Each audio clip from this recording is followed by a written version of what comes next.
I'm just excited in many different ways right now. My name is Sarah Blackman, for those of you who have never seen me before in your lives. And this is my colleague, Saul Alpert Abrams, and we are very fortunate to be your students' teachers. So this has been a really great year, as they all are.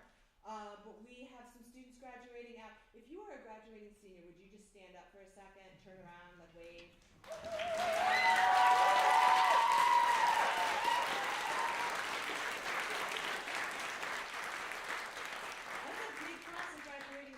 So we're like losing a lot of our favorites, and next year we'll lose more of our favorites, as happens every year. But again, some of the seniors have been here for 4 years, and that's really just amazing to watch somebody come in as a freshman and leave, go to college, just be an adult and get to be like your colleague in the world as opposed to just your students.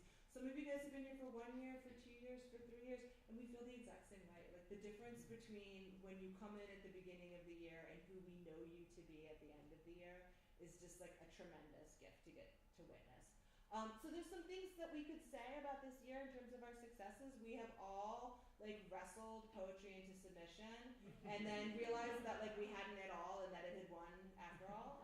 So a lot of that process you're actually going to see on this stage. Some of our work is like more I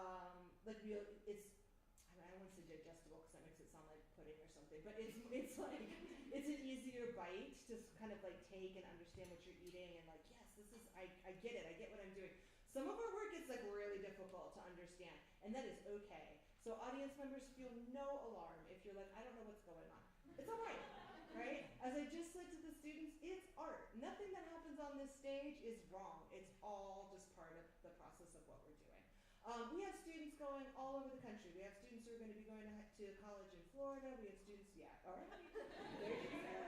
We have students who are going to college up in Rochester. We have students who are going right at home. We have students who are going all the way out to the Midwest.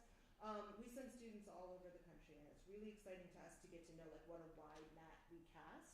For those of you who are coming back to be with us next year, we do have like just a little change, which we've talked about, that Saul is going to be experiencing the joys of being a father for like the first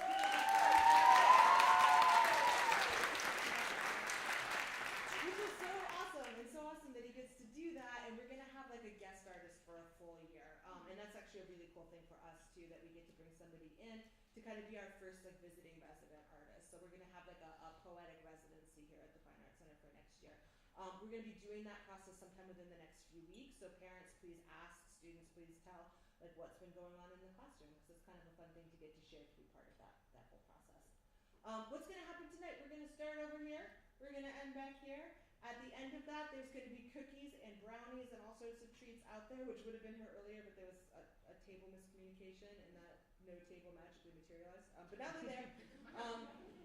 Also on either side of the goodies are going to be 2 Q codes that you can scan with your phone and donate to the program. Your donation goes into our local funds and is 100% spent on your students. By and large, we spend them on buying books. Sometimes we spend them on bean bags, so students can sit on bean bags, something other than chairs. We spend them on guest artist residencies, etc. So if you want to help us fund the program, if you want to, I think all art should be free always, but artists can't eat free. So if you want to help pay for your artists, your young artists' books, since you pay for their meals, please just scan that Q code and give us a little bit of a donation. Our suggestion is $5. You do you. What am I forgetting? We do this a lot, where I'm like, there's something I wanted to tell you. So most of our meetings go. Right, I don't know. So tell you a story instead. Guys, what am I forgetting? A joke. A joke! Okay, I have a good one. You ready?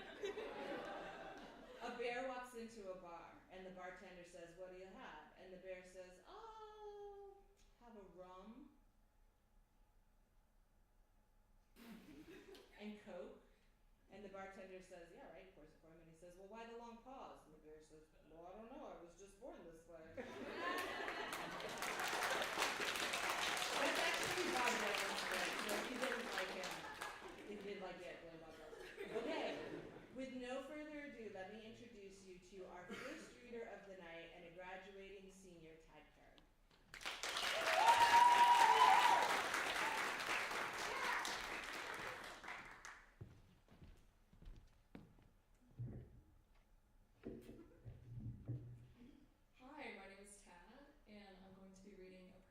essay titled Tiger in the Vents. Few words to preface this as I'm unfolding this comically folded piece of paper. This takes place in the Fine Arts Center, so if anything is recognizable to you, that's because it takes place here. All of the vents are very large here. I saw it for the first time today, and I've been hearing it for weeks. Slow, sad footsteps, 4 paws and 40 claws dragging across vented insulation. I walk into the lobby and hear it looming over me, crouched inside a tight metal tube, 660 pounds of weight, coalesced into 4 pinpoint paws, bearing down on aluminum plating.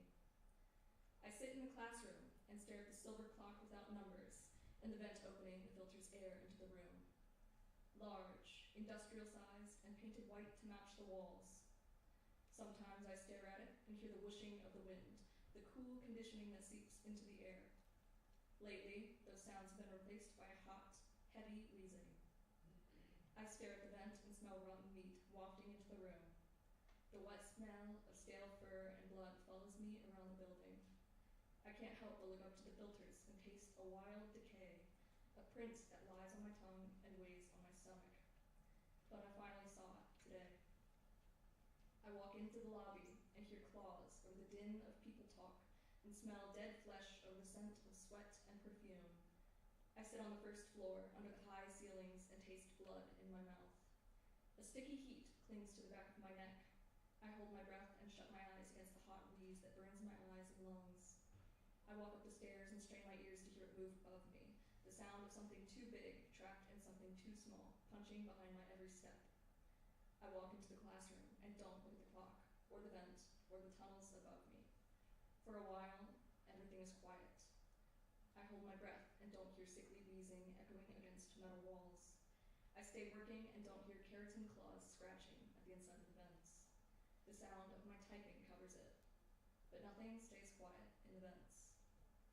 The clock ticks, the vent pushes out stale air, recycled and recycled and recycled. Beneath it, the sound of the clock ticking and the vents filtering.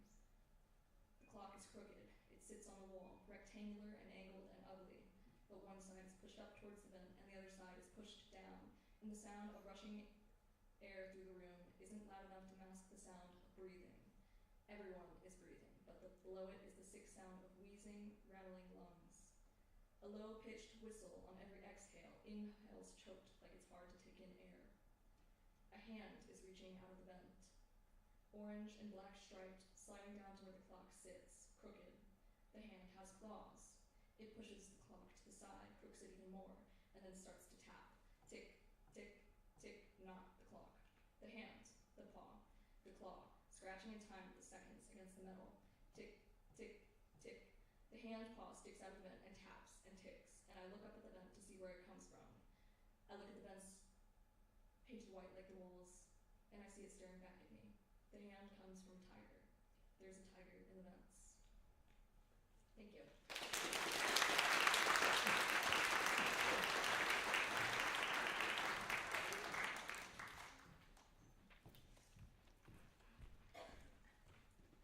Hello everybody, I'm Sam Wareham. I'm a sophomore. I'm in Sarah's class in the morning. And this is my poem called Boiling Shards. A crack running up my sternum, flaying open the more I pull. I am in bone-white casing. My heart beats in a shell of blues and whites, steeping the deep red tea leaves in the boiling hot water of my stomach. I felt the trickling again. At first, a small stream of heat, trailing from my veins to my heart, and out goes what my body has made, eroding the skin there. I was told it was what made me human, what flowed so desperately through my hands and mouth. I was told it was a poison, ruining, gently weeping into the soles of my shoes and earth. I pick up the bits of hot ceramic that fly from the fracture, and I hold them back into my chest. A stitch that will always come loose, a scab that will never heal. Is it the constant repair of the intricate blue peonies, or is it the inevitable shattering of whites and blues and greens?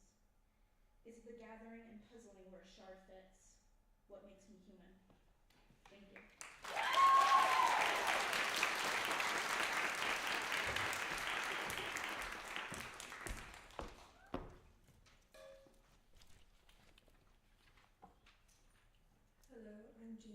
his fabricated cacophony.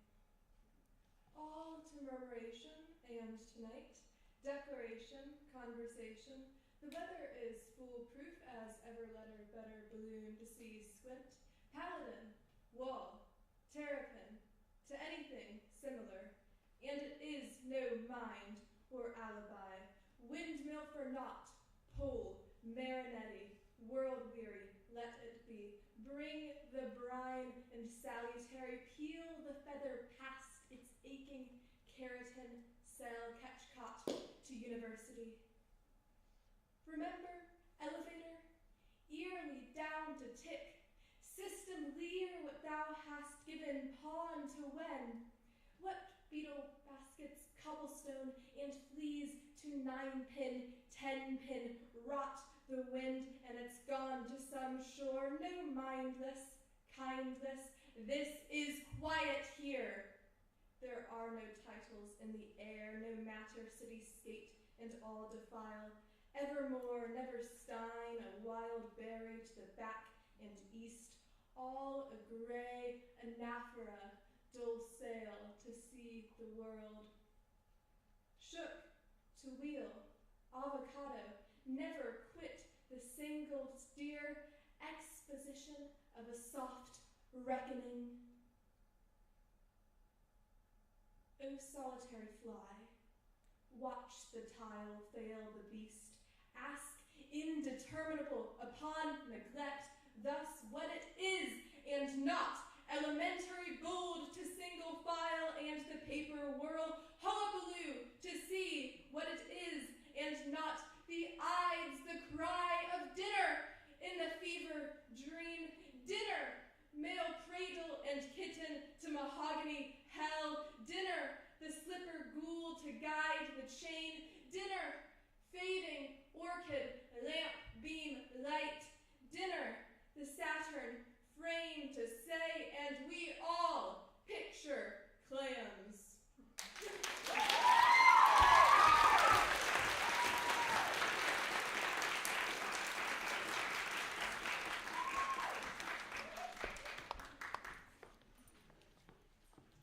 Hi, I'm Anya, and today I'll be reading a poem from a longer experimental work about an unnamed man and woman encountering a strange mystic as they explore an abandoned town. This is Bricks in Your Teeth.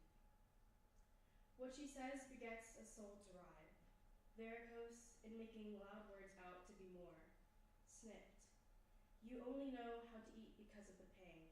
If you fell from great heights and landed face down to your fall broken, dearly, dearly beloved bricks that mean the best, then you might find yourself with a growth hidden in conch-like skin, behind your ears where people forget to scrub, and where you can blossom, stagnant in ignorance and never meeting.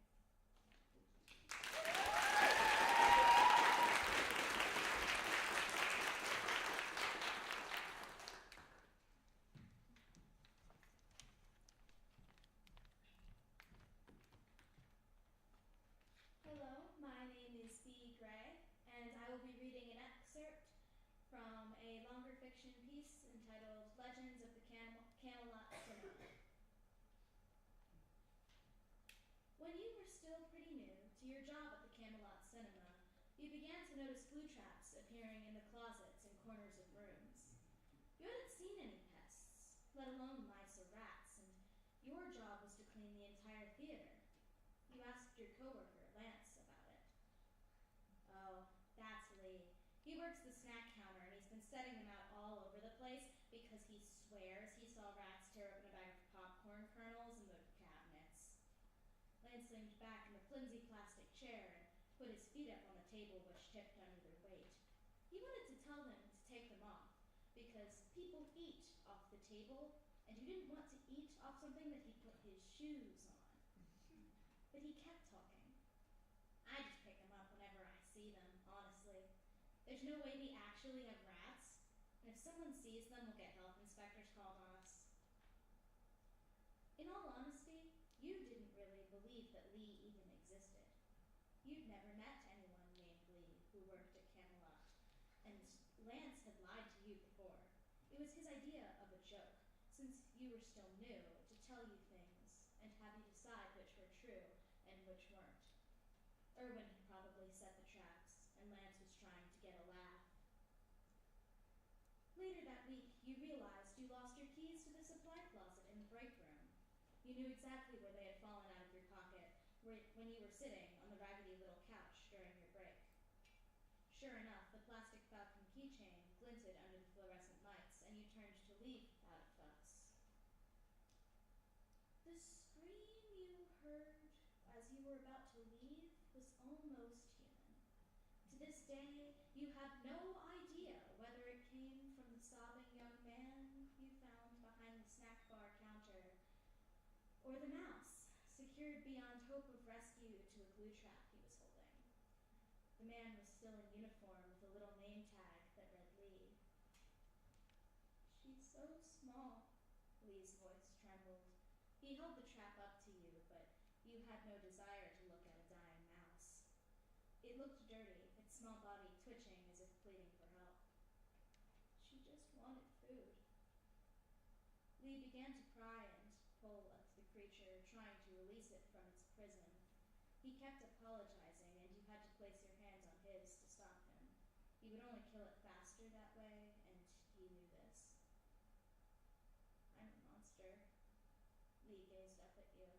His eyes were as black and glossy with tears as the mouse he cradled to his chest. You looked silently at Lee, and then at the mouse. It had stopped struggling, but still breathed just deeply enough to be seen in how its tiny body rose and fell. "Should we take it outside?" you asked.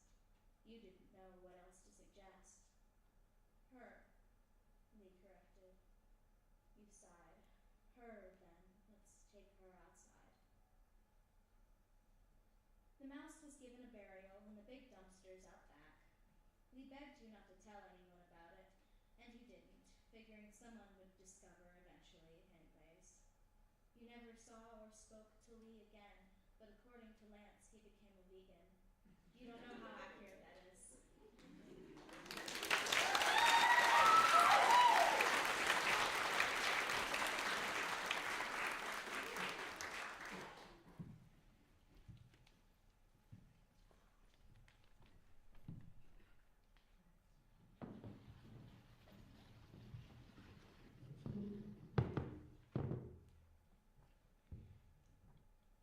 Hello, my name is Sirius Boyer, and this is my piece, Exhibit 23.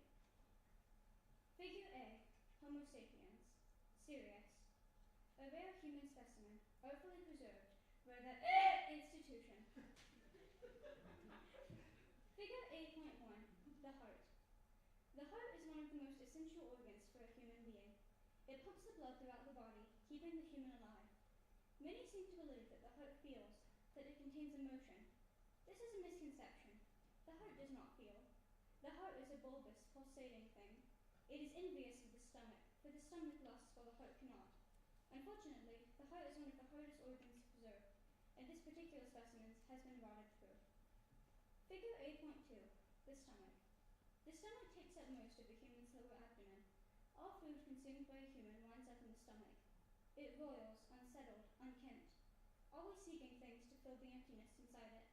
But once it is filled, it refuses to stay so, and empties itself again through either end of the body, leaving it, once again, devoid of anything but its own acidic oils, in an eternal loop of full and empty, a biological Sisyphus.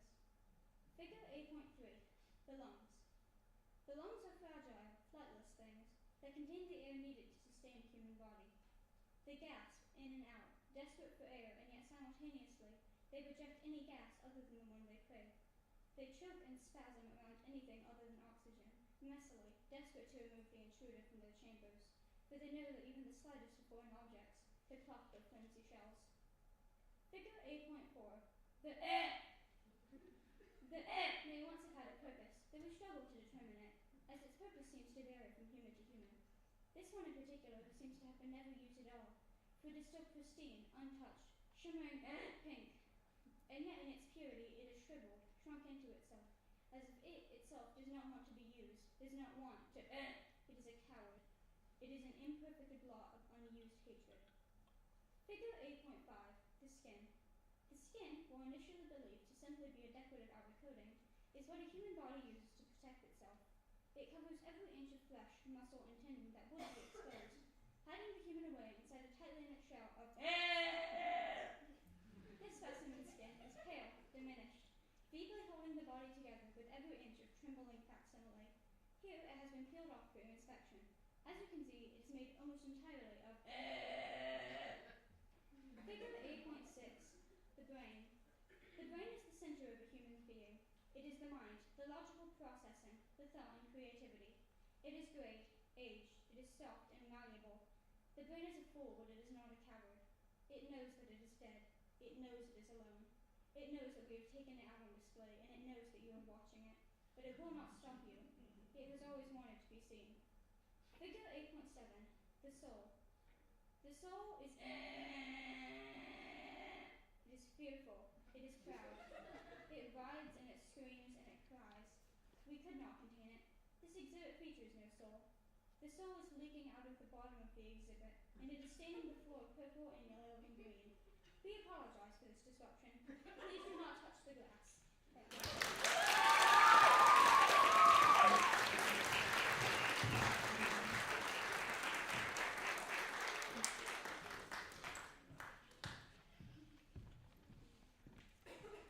Hi, my name is Olivia Rieger, and I'm going to be reading a nonfiction piece.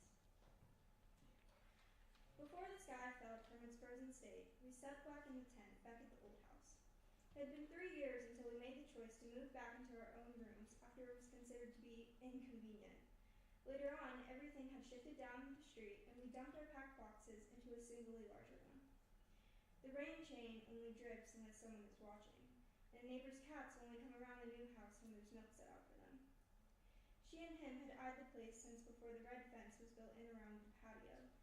It was a planned home with comfort sanded through the wood before even arriving. She wanted to be a superhero for us. I did like Scott, though. He was an orange tabby with his fur always ruffled at the base of his tail, always wanting to come inside. All those cats have worms, he said, but it wasn't their fault. A lot of them had been born in the wild. That was their starting point, and so are most homes built around us from the start. She tried to make sure that a haven here was possible, but now it's only what accustomed to be seen as. At least the roots of the crepe myrtle think so. Now, the sky only falls in glaciers, and the walls repent around us. During Christmas time, tradition is church. I would try to dress decently before we all huddled into my grandparents' Mercedes, and we'd go out our one time out of the year. The place is a jumbled maze, with the only exit being the welcoming doors to the service. Every time the second I walk in, I'm always running into somebody, but that woman wouldn't remember me when she sat down to pray. He and I would always get coffee. Sometimes there was a Christmas cookie flavor, which was exciting. 2 creamers, 2 pink sugar packets, and 1 yellow is the perfect mix. He always got 2 cups, so I stood there listening to the hum of grace while I waited. People here care, yearn to understand. The pastor is funny, and he talks about his kids opening presents, how the prime of Christmas is giving and not necessarily receiving. Though, when a person is speaking in front of hundreds of faithful heads, it's as if he's speaking for the building itself. A man with a well-meaning, good intent, and an attentive host who had offered you coffee without answering any of your questions. Not because he didn't want to, but because he simply couldn't. It's meant to matter, but these people are beautiful. A liner runs down the middle of the table, and it changes by the season. Grandparents are lovely. They deserve better. Clouds can't break someone's fall, but it seems they've all agreed to end up back here when it's all fought and over. We all sat together at the lengths of the table, and for that night it was Nana's birthday. Our family was brought back to its familiar ties to eat. Both ends are split to their own conversations, and I'm blowing at the flame from scattered ends up the middle. Depending on how hard you blow, it can take a few seconds to see if the fire puts out or groans to the one beside it, which too extinguishes the flame. We're here because we're meant to be, to represent, to embellish. My last aunt is the epitome of heart beating in the aftermath of war, despite the constant presence of guns caked on the separate end of dinner. She carries what is refused, what we trial against her, and once the Cold War ends, the table where we all just sit will be in the clouds.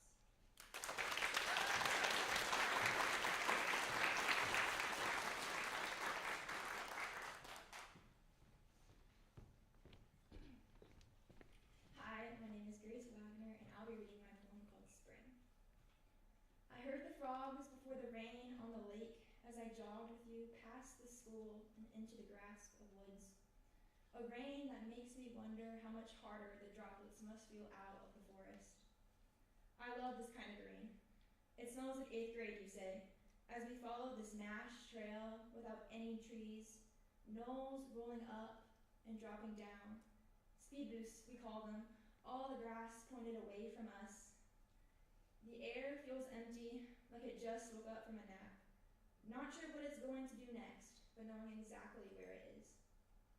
Our path fans out towards the lake, now in full view, a 12 by 12 cutout in the pines where I stand and look with you. The lake feels like it could be at eye level. We're burrowed in an aquarium of forest, inside a city where the leaves are paper stars, flattening with rain, dirt roads in summer storms, until they peel off like wet bandages and float to dry patches of sidewalk. Across the lake, another clearing like the one we're standing on, gradually sloping down into the water.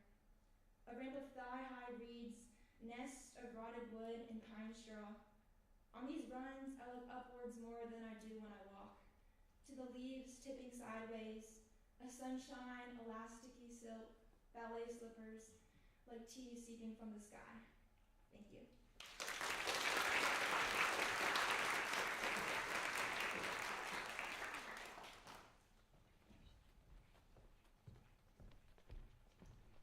Hi, I'm Jay Harmon, and I'm going to be reading my poem called Bethany Road about one of my friends.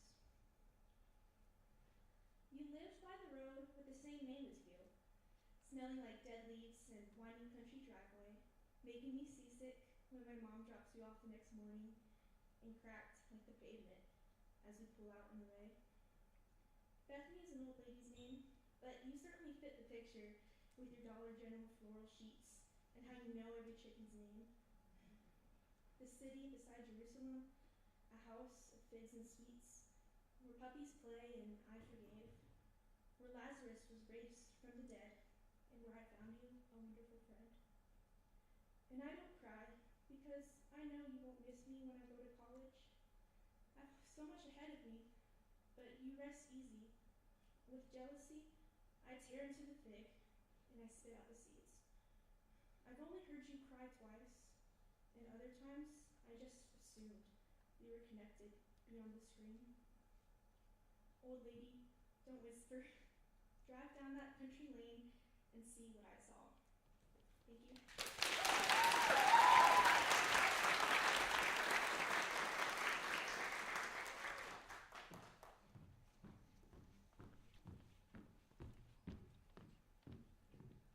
Hello, I'm Margaret Ritter, and for those of you that don't know, Ars Poetica translates roughly to a poem about writing poetry. With that in mind, this is Dinnertime Ars Poetica. I built a poem in the shape of a heart, anatomical and glistening. I built a poem in the shape of a heart. It stopped beating with my middle school novels. I built a poem in the shape of a heart. It didn't fit inside my chest. I built a poem in the shape of a heart out of driveway gravel, plaster, and paint, but the pigment was gray, yellow, and it did not match the butter knife-shaped hole. I built a poem in the shape of a heart, but it was just a poem, just words. I built a poem in the shape of a heart, and I ate it, medium well. It settled in my stomach and laid opaline eggs. I built a poem in the shape of a heart. It was the best thing I have tasted, sweet as silver and mandarin juice. I built a poem in the shape of a heart, and it did not fit. But it might just be enough to cover me in fruit rinds and fig leaves. I built a poem in the shape of a heart, and it might just be enough to fill me up with peanut butter, put under so much pressure, it turned to diamonds. Thank you.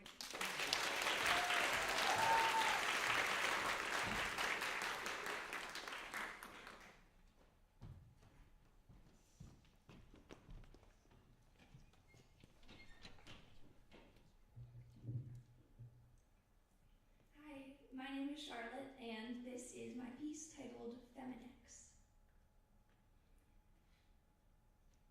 Buying things that aren't on your shopping list, overanalyzing text messages, drinking floral tea, planning your week based on when you need to wash your hair.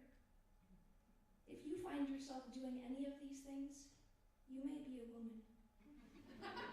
Medical science doesn't understand why womanhood causes people to do these things, but we know that it does.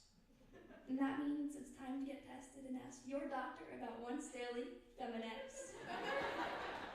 One morning, I was happily strolling around Target. I went to check out and realized I had bought all of the clothes in the baby section and none of the things I needed for dinner that night. That's when I knew I should contact my doctor. Sure enough, I was showing major signs of early onset womanhood. But then my doctor introduced me to Once Daily Feminex, the only medicine on the market proven to reduce feminine symptoms and increase testosterone levels, so we can all be more like men. I was experiencing bleeding from my, but that could be anything. Then I started overthinking. That only means one thing: womanhood. I thought I was a lost cause because once you're a woman, there's no going back. Like my male doctor said, you don't want to be a woman. They're just really hard to understand. That's when he told me about Feminex.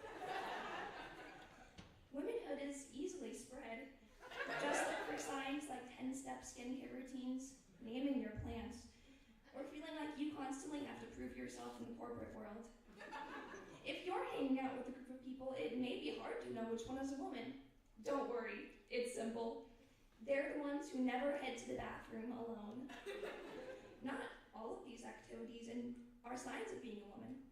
If you're someone who keeps expired food in your fridge, watches HGTV on cable, or thinks that Siri is a real person, you're old. If you drink protein shakes on a regular basis, take pride in how well you mow your lawn, or watch YouTube videos on how to build your own shed, you're a dad. And finally, if you experience painful bowel movements, trouble on the toilet, and find it hard to get food down, you're constipated. So be smart and get tested today. Know the signs and treat the symptoms with Once Daily Feminex. Side effects include but are not limited to toxic masculinity, extreme growth in facial hair, rooting for a football team, desire to fix things, emotional unintelligence, diarrhea, and death. Talk to your doctor before taking Feminex. Do not take if you are allergic to Feminex. Feminex, because men are cool. Talk to your doctor about Feminex today.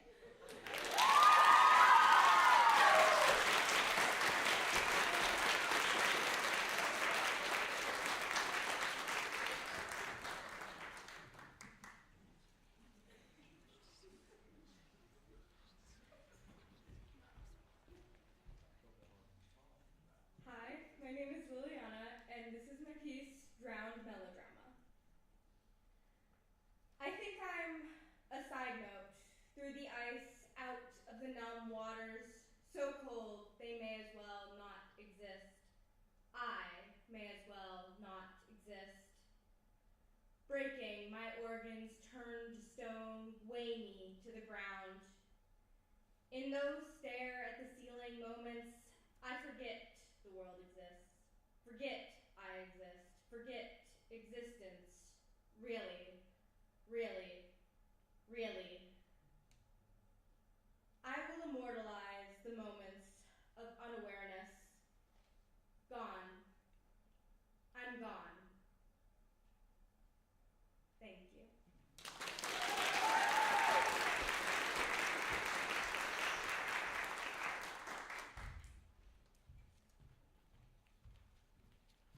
Hello, I'm Bee, and this is my poem. I was watching as the little black ants, on behalf of their puppet queen, dragged a slug to the salt cellar, murmuring. At first you will look like a sugar plum, all rinds of glitter over soft flesh. How pretty the plums look in the sunlight. How much prettier with their snow-crust curves than with their oozing centers bared, like anyone could take a bite. Of course, at night, or with the lid closed, difference nothing reflects in the dark. But imagine, if someone lifted the lid after we have closed it above you, you would be closer to beautiful. Because you will never be sweet, we shudder to brush antennae against you, finding the best word to describe you is milquetoast, whereas we are gleaming and armored and more efficient than beetles. Look, as we drag you along, you are as limp and sodden as an uncooked egg yolk, and you cannot match the speed of our 6 and 6 and 6 and 6 fork-tying legs marching in time. Look across the white marble counter, gleaming in the night like it is a frozen pond. At its other end, there is the salt cellar where we are taking you, standing out in the dark like a gazebo for dancers to kiss under. At first, you will look like a sugar plum, all crystal granules over moistened sack, and then you will be more dead Pharaoh, or Pharaoh's daughter, but without the honor. Shriveled is what we are saying, like a raisin, we predict, but we won't know, of course, because by then our shining, armored bodies will have crossed the countertop without you, like astronauts touching, at last, the moon.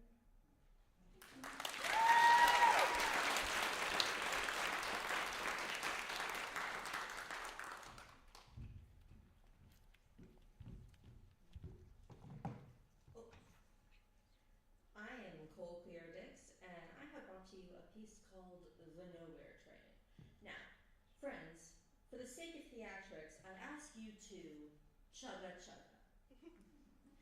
The song is heard from far away, the train that moves to always stay, whose people dance a careful sway to keep far from the game we play. When you need, it will be found, and soon you'll be nowhere bound. Listen for that metallic sound, all await the iron crown. You can always hear it coming, when it's you who needs the drumming. All sorrows turn to gentle humming, embrace that new you are becoming. Cup of coffee, loaf of bread, starving souls now quickly fed. Never breathe, but never dead, rather steel than bullet lead. Watching on the station's floors, a woman sweats from all her pores, and to escape from daily wars, another steps through its doors. Thank you.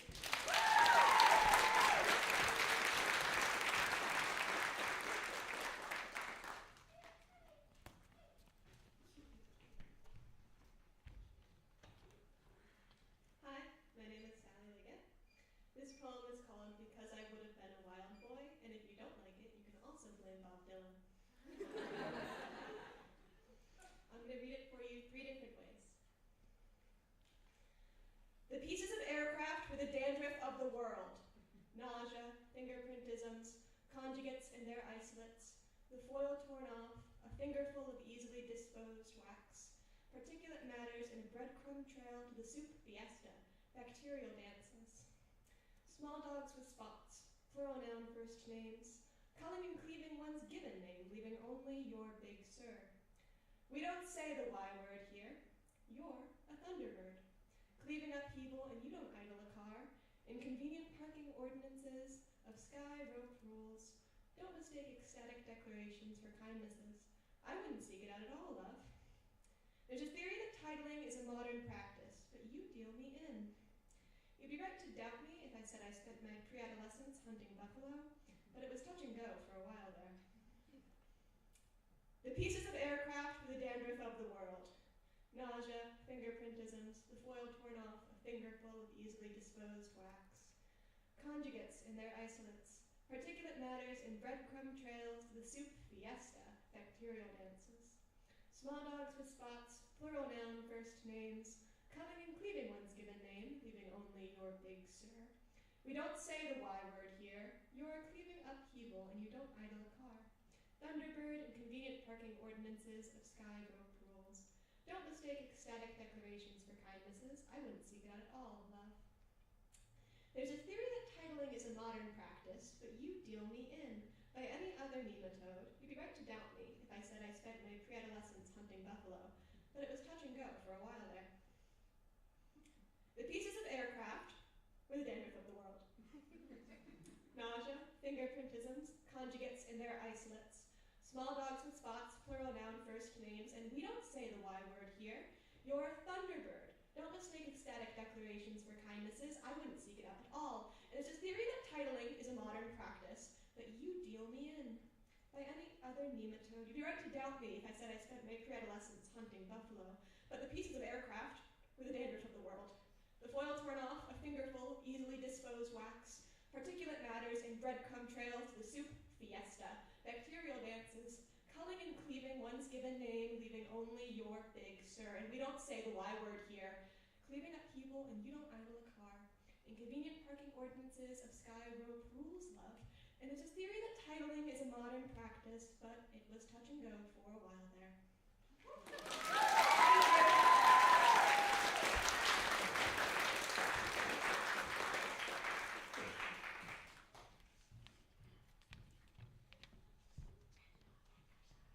Hello, I'm Tesha, and this is Tourist. I am cold and wet and I hurt. My raincoat is a water balloon, this street a block puzzle. And you need a photo with all the pretty lights and shiny cars to prove to the world you are here. Krispy Kreme and the I Heart NY store behind you. The billboards and lights and flashes make my eyes go numb, but your sunglasses are on your head. You do not see. You elevate yourself. Stand above me. So close I could grab your ankle as you cross your arms and pop out your hip and swing your hair and grin with cheesecake stuck in your teeth. If you hit the starburst in your camera roll, you might see yourself turn to the side, your finger raised and your lips curl back, a hollow where the rain does not fall, a smokestack of disdain to the invisible man who you and your friend will walk away laughing about as you try to find the 99-cent pizza. Because I am not worth more than a glare only I will remember, a snicker and side eye and hint of a smirk. You're not, that's not even creative. Be creative. Go screw yourself. Thank you.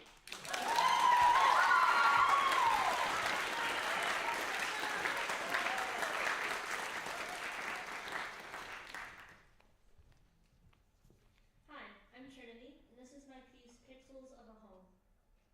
A spectust on the piano would rather press the racial divide than sun rays or structured papers or snatched gift bags. Music can be a gift before it wears and thins into a speck onto the racial divide. The spectust believes no context for racial divide, only seeing discolored keys. What is context without the music to accompany it? Music notes could be a speck. A stem off a fake plant isn't real, or more real than a plant that breathes oxygen. Plants have mouths, with teeth attached. Only the fake plants have teeth. The real plants are scary enough without teeth. Real plants beg for H2O of their toothless gums. They look like grandpas, but grandpas don't wag their fingers at global warming. Grandpas keep chairs warm with their buttocks, while real plants splay soil in your gardens and eat the grainy clay with toothless gums. A crumb off the bread cutter is soft until discovered by an ant friend. Why break bread for the ants? Bread is the yeast that bloats. Yeast bloats under the pressure of a razor. After separation, yeast is less bloated from ant decomposition. Yeast isn't split under the pressure of the razor, but thaws into the feeling of enthrallment. It thaws only when it sees its worth climbing higher at a grocery store. Ants refuse to visit grocery stores when yeast turd bread smashes enthrallment and mishandled prices. A tapestry of diamonds could lead alien worlds down a road that's far too pointy and straight-edged. Diamonds are the superior shape, especially if there's a dozen on cloth. A dozen is better than one. Praise the white cloth. But this one's not so pure. It's purple and green. It has dimensions, unlike the shapes of circles. More than one circle is messy confusion. But diamonds are royalty. Royalty is only misunderstood and a little hated if the dimensions of roads are diamonds. Roads of the purple and green diamonds belong to aliens, where royalty can be found, but nothing that isn't alien isn't royalty. The crown of circles belongs to unaliens. Placemats on the dinner table become the fly trap for mashed potatoes. Flies would rather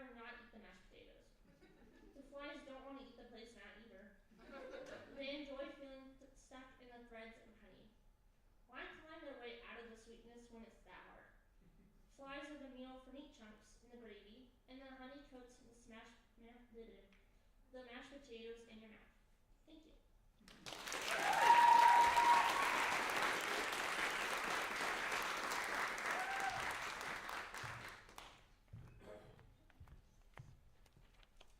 Hi, my name is Alex Bird, and this is my piece, Sunday Musings.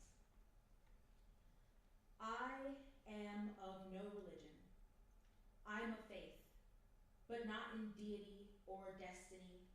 I am of no religious quality, not in prayer, not on my knees next to my bed. I am of no savior and no image of God's. I am of flesh and bone and blood. Gods are not of human nature. I am an image of my parents, not the Father. I am of no religion, claimed by no temple, blessed by no angel. I am no child of scripture and pews. I am of air and earth, and my mother and hers, and they are of no sacred virginity. I am of no religion, in sanctity and solemn vigils. I am a believer in spirit, a greater being, but I am not partial to a God. I am a believer in the earth and its power. It needs no temple, book, or language. It has few disciples, and I am not one. That is to say that I worship. I have faith, and I love. I believe in what I can see, hear, and touch. I am of no religion, but I admire those who are. I wish a faith could hold me, carry me to the next life, guide me in my current. I wish I could believe, but I am of no religion. I am of earth and power and a fleeting life.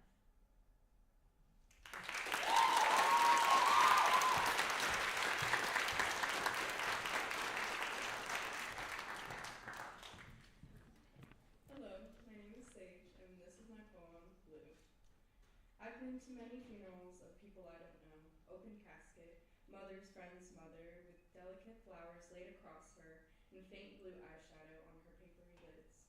The first person to speak was her best friend, about how she got her job as a nurse, and how she carried a plastic bag with her instead of a purse, carrying red lipstick and napkins everywhere she went. The second person to speak was her brother, a pastor. He spoke of eternal damnation, described the heat of hell with such a stickiness, I could feel it more than her spirit. There was a reception hall afterwards for lunch. Outside was a trail, and I walked down it to find a field of amber flowers and a river. It felt wrong to take pictures in a black dress, but from the speech her best friend gave, it seemed she would have smiled. The adults went to a casino to celebrate her life, and I stayed with her granddaughter, blonde and unfamiliar. My hair smelled like perm solution, and to break the silence, I bring it up as she gets gas in front of Walmart. We got chicken fingers for dinner, then found our parents to ask to see a movie at 9. Her mother was outside smoking a cigarette. She had eyeliner tattooed that has turned blue over time.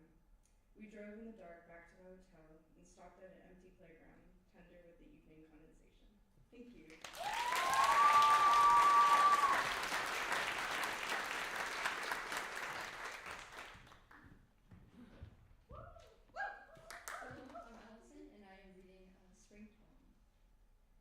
So there's only one stubborn tulip in my flower bed, orange like a goldfish on a stem, top heavy like a large forehead, like a blister that's spilling down over the eyes. So this is the bubble that isn't yet burst. So we made the fish this way, counted the genes. For a moment there, the flowers bloom sorbet, their bellies round with potential.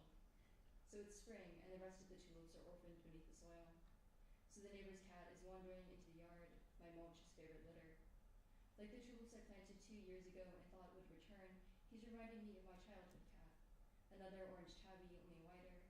I know I didn't bury mine in the yard when he died, didn't push the dirt against his legs like making him into a mold.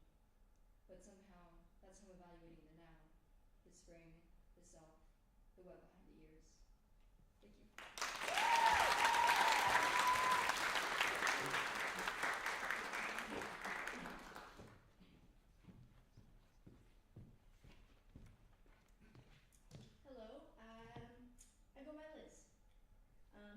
faces, a poem called Flowers. When people after the war cried blood and stones, a god made unseen eyes and grime-caked faces into flowers. Chrysanthemums grew from the rubble of the battlefield. White lilies protruded from the cracks in the surrounding grounds. The god cradled the children's cheeks and didn't cry, because gods have seen far too much to cry, but felt the visceral agony rocked to the core. The people had cried for a breath of peace, and the god touched its lips to each of theirs in turn, stealing their raspy exhale and giving back dripping honey, clearing their throats. Tears welled in their eyes, flooded the world, and bubbled over the loud silence in the air, and popped. The water dropped in a burst. The water fed the flowers that grew and bloomed and spread like a beautiful disease that rooted into the people's blood, and everyone took a deep breath. A floral scent clung to the people as they dust themselves off and forced themselves to get back up. Thank you.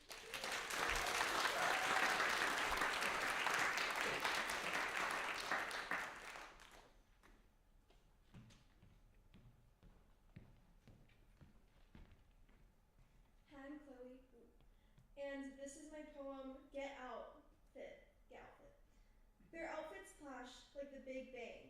They are holding hands, but the girl has a grimace plastered on her face, while the guy smiles with his friends. And so the girl can't hold in her unadulterated rage as she rips her hand away and stomps off. The boy is confused. He remains oblivious to the issues of his dressing. The fact that she wears a gorgeous blue dress that glitters beneath the disco ball, and he wears black tuxedo pants and a sequin red top, and a blue and orange striped tie, which strangely matches perfectly with our biology teacher's chemical-themed outfit.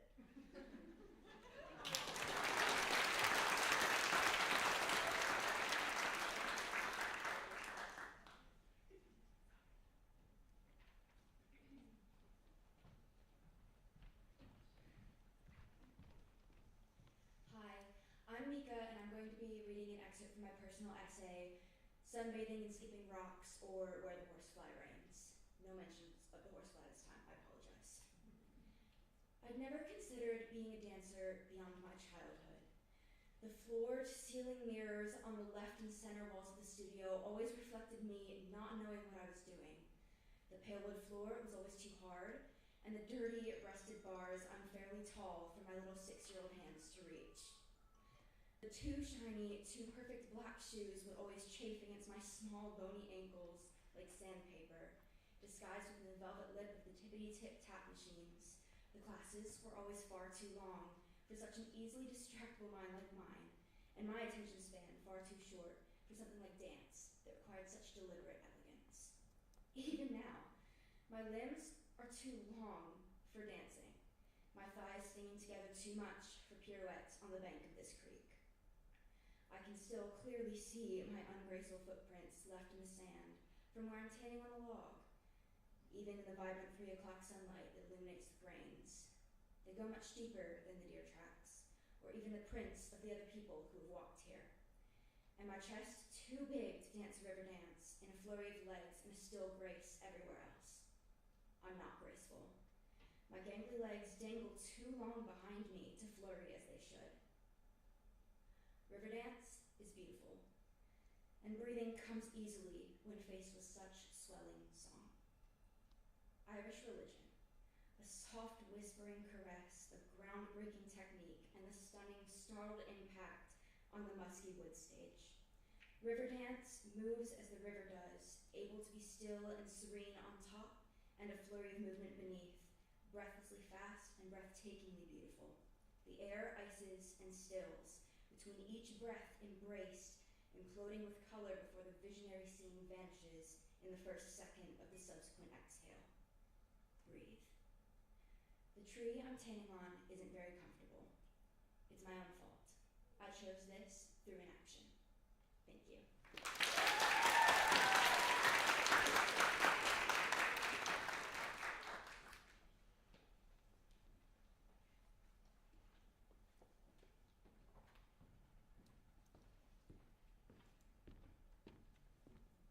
Hi, I'm Amelia Ortiz, and I'll be reading my poem, Roses in the Rain.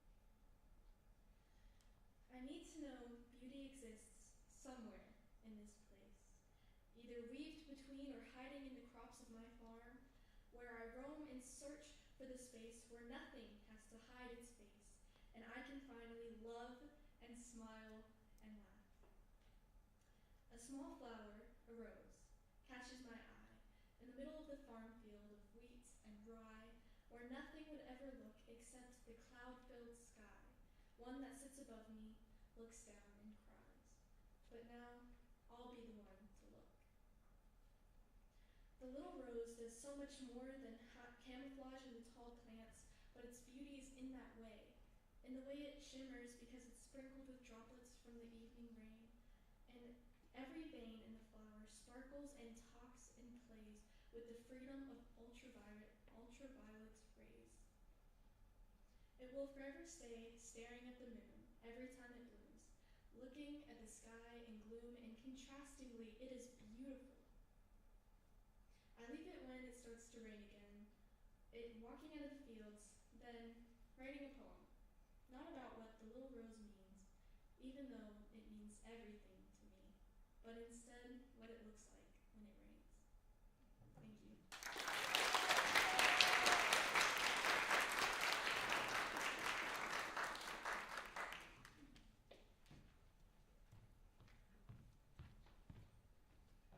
Hi, I'm Tess Gandolfo, and this is my poem, Cardiac Echo. Furrowed brows, I'm on the table. Lift your shirt, take off anything metal. Cold fingerprints on my wrists, my ankles, my chest. Let me make sure this is right. Mom won't look at me. Rapid glances, my body the monitor, not my eyes. Someone look at me. The doctor leaves the room, whispers in the hallway. Someone look at me, please. The door creaks open, something stuck in its hinges. My life. I didn't know it yet. I'm sorry, but I don't feel safe sending you home. I'm sorry, but you're going to the hospital. I'm sorry, but all I can hear, the doctor is scared. The average adolescent, even an athletic one, should have a heart rate of 80. Feel the bones in my wrists, they are frail. My nose, it is weak. My knees and ribs, they are lacy. My eyes, they are dead. Heart, heavy, slow, flutter, weak, light, gone. Trace the echo. Do you feel dizzy? No. Lightheaded? No. Do you feel cold? No. All the time? The first stage of grief is denial. 90-degree weather, 30-pound backpack, 10 miles of hiking, goosebumps and a sweatshirt. Even the glassy lake couldn't reflect my face. Forward fold, mountain pose. My hands are shaking, cramping. Fuzzy eyes, ears, tongue. Child's pose. Wait till I can see again. I'm folded on the exam table. Paper crinkles. I teeter. Scrub my tears from it. Doesn't matter. They'll throw it away. I know you hate me. I don't mind playing the villain, not if it means you'll be safe. You can hate me, but I sleep at night knowing I'm saving you. Dr. Mike will round at the hospital. Hospital. Hospital. I only nod. To speak would be to scream, to sob. This is a blip, my friend. This is not your fault, my friend. My friend. My friend. What will it be like there? Your blood drawn twice a day. IV drip because your heart will dip too low. Finger pricks when your arms stop giving blood. Window view. See the sunset. I want to walk. Not yet. It's not safe. We want you safe. Someone look at me. Someone look at me.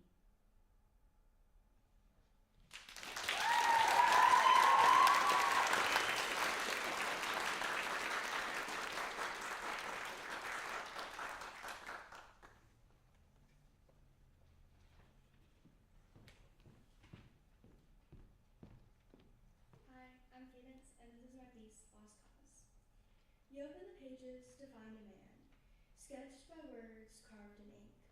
You knew nothing about him, or rather what you did know was merely speculation. Where he came from, who he came from. His lips were locked by his past. Even what you did know was nothing at all. His body is the one thing that gives you a glimpse into his soul. The way the collection of indentations ran up his arm, made two at a time for decades. The scars started off jagged and rushed, not meant to be thought through, lightly peppering his porcelain arms.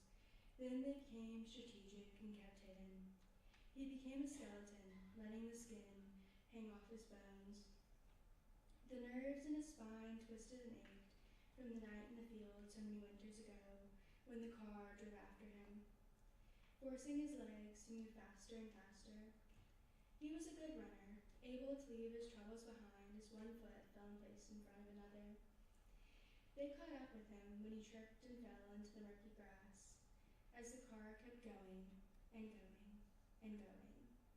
He was never meant to be anything more than what he thought he was, constantly destroying whatever remained of him piece by piece for years. There was no helping him, no way to keep the stain of lost causes from being anything other than a stubborn man set in his ways, as death hid in the gray, swirling around his iris.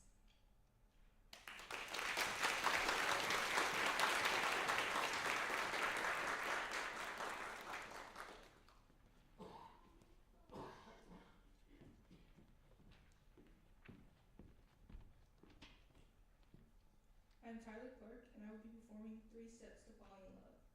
Number 1, find someone who will heal the broken pieces living inside me. From a young age, I dreamed to be a princess. To feel the blue, ruffled dress cinched around my waist. Never knowing love, a storm filled with a heartbreak. The words, true love, slipped off my mother's pomegranate lips. More, brown hair, sun-kissed skin, whose palms glided against my rosy cheeks. Number 2, have someone who will be there through the crystal blue tears. His hands wrapped up against my waist. The world seemed different. It wasn't just me, it was me and him. Until the pregnancy test came, and it changed it all. The 9 months filled with love, laughter, and cravings came to an end. Iris Beaumont, navy blue eyes, caramel skin, and brown freckles against her pink cheeks. Number 3, love from a distance. The need for your touch haunts me as Iris cries, yearning for her father. Your uniform stays stuck in the closet, stained with drips of your crimson blood.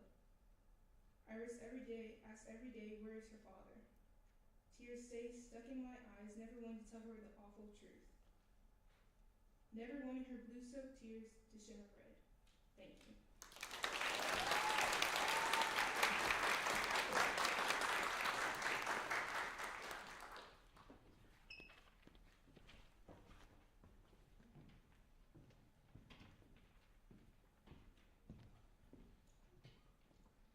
Hi, my name is Lily, and this is my poem, To My Brother. 1. I have a bruise on my right arm that's growing by the day. I imagine I'm undergoing a twisted metamorphosis. A patch of moss is wound in my flesh. It will descend along my vein beds until my body becomes a forest. I must remember sympathy to name my bruise lonely, not parasite, not bullet, because a week ago there were 2, twins of the same wound, I think, one on each arm. So when my bruise extends, it is not a claw, but a clasp for the hand of a lost brother. I should know. I have you. You and I are like twin bruises in the way we orbit one another, in the way we were fashioned of the same pain. I should tell you, when I showed Mama, one bruise was invisible to her, unprovable except for the feeling like hot pennies on my brain when she pressed my skin. She said it must be a gift from you that I had forgotten. But how could I forget if you'd hit me hard enough for the hurt to remain? 2. Let me explain it this way. Our family is a collection of crescent scars. Let us name them in the Plutonian manner. Karen rises on our mama's knee, nicks and sticks to trace our chins. Kerberos rotates on our sister's forehead. I have a secret wound. Hydra marks my chest. When you were very young, brother, you struck me at some slight. Your sharp nail lodged in my skin until a drop of blood bloomed behind the tip. Then you cried. I let you cling to me because you were taught to meet violence in kind, and I was taught to meet it in the way of the eldest daughter. Sometimes I watch a scrap of shade fill Hydra and pool from her pockmark into a full moon. Then she has no twin.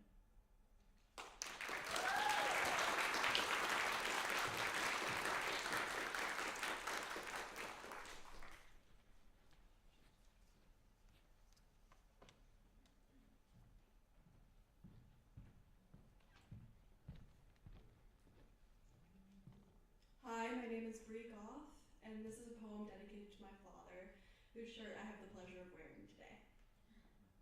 2 bananas. 1. I see myself, almost an orphan, in the coffee aisle of a grocery store, crying near my grandmother's arms. 2.5 years later, emergency lights glow, and I tell you about the day I thought my mother would die.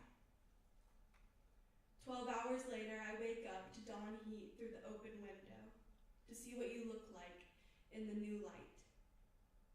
You did not look murderous in orange. I didn't see my mother for a long time. When I did, she was yellow, overripe, like my father's eyes right before he died. I cannot eat bananas anymore. 2. Almost an orphan, in 2 new homes, pursuing coffee aisles, avoiding my grandmother's arms. Emergency lights glow. My mother would die on a different day. 12 hours, woken up by dawn heat, blame the open window and new light of murderous orange.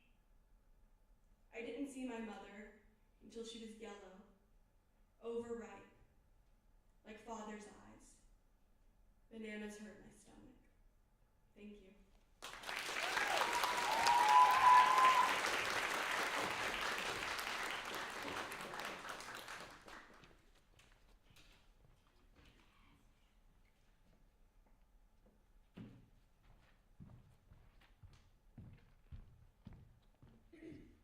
Hello, my name is Ezra, and this is my poem, Cherries from the Tree. We sit at the kitchen table, Dan, Marcy, and I. Mother brings in a basket filled with cherries, sweet cherries, ripped from the tree that was planted in our garden many great-grandmothers ago, in another time. They rumble against each other. She slams them down on the table we sit at. Her eyes watch us like daggers as we eat, our lips stained red with their blood. We have discovered other fruits since then. Delicious they are. Plums, mangoes, figs, peaches, and berries. Dan moved up to Chicago. He prefers apples and pears. He likes the crunch, squeezing out sweet juice each bite. I went to LA. I prefer grapes and oranges. Slowly peeling them, tossing yellow-orange skin onto the counter I lean on. I peel off grape layers with my teeth. Then, when it's left wet and squishy, I bite. Marcy still sits at the kitchen table.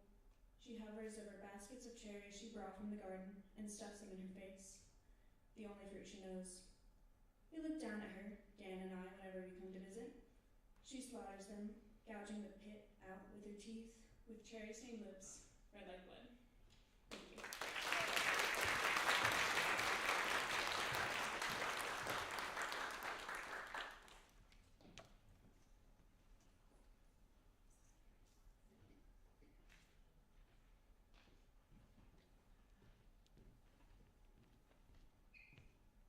Hello, I'm Lunzen, and this is my piece, You Do Not Know Me. Call it redundant, but you do not know me. Stop acting as if you know who I am. You do not know me, and I do not know you. We do not know each other. Therefore, do not tell me who I am. The only me that you know is the me that I have told you I am. And I have told you nothing. You do not know me. Stop it. Enough. You're scaring me. You're hurting me. Leave my head now and stop trying to find the tunnel to the center of my brain. I can feel you moving around in there. You're not slick. Get out. I've extended no invitation, and yet you have found your way in. But that is fine, because I know you are lost in there. feel you running around in panic. I can feel your fear, or perhaps mine. Attempt to go down any tunnel you find necessary, but I promise that my mind is a maze that you will never navigate. Keep searching, but still, you do not know me. You never will. I will tell you nothing.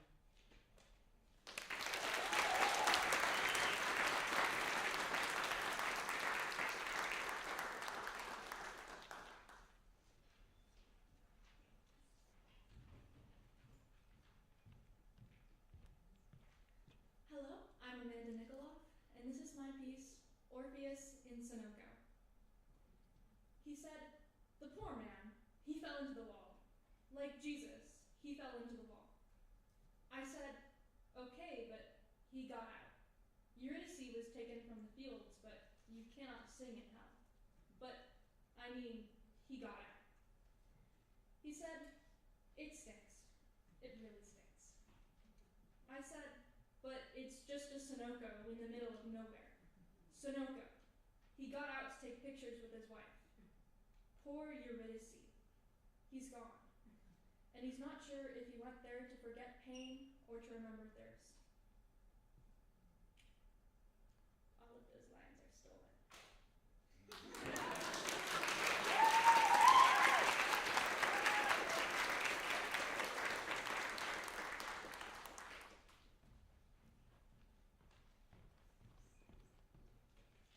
Hello, I'm Avery Hope, and this is not an excerpt from the autopsy.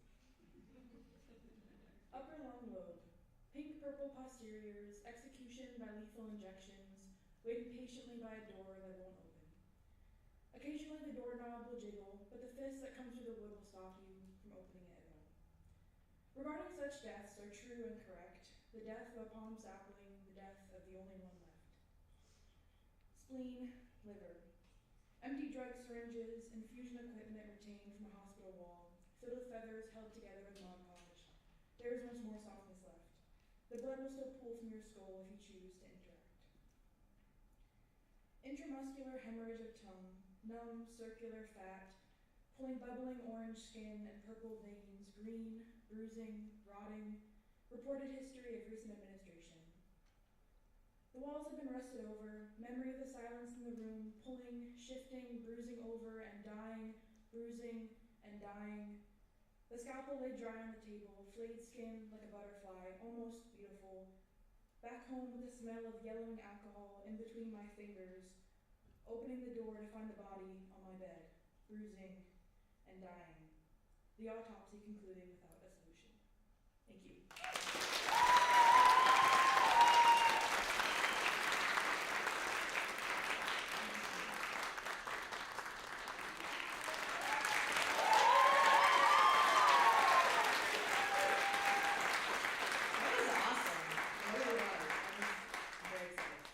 So that's going to conclude our program for tonight. Please join us on the 13th of May for our senior showcases. This is the first year we've done this. We're thinking of this as like a capstone experience for our seniors, where they're going to be able to present a small collection of the work that they've been doing over the course of this year or over the course of their time at the Fine Arts Center, in a similar format, but we just get to hear a little bit more of the totality of the work. So please come and join us for that.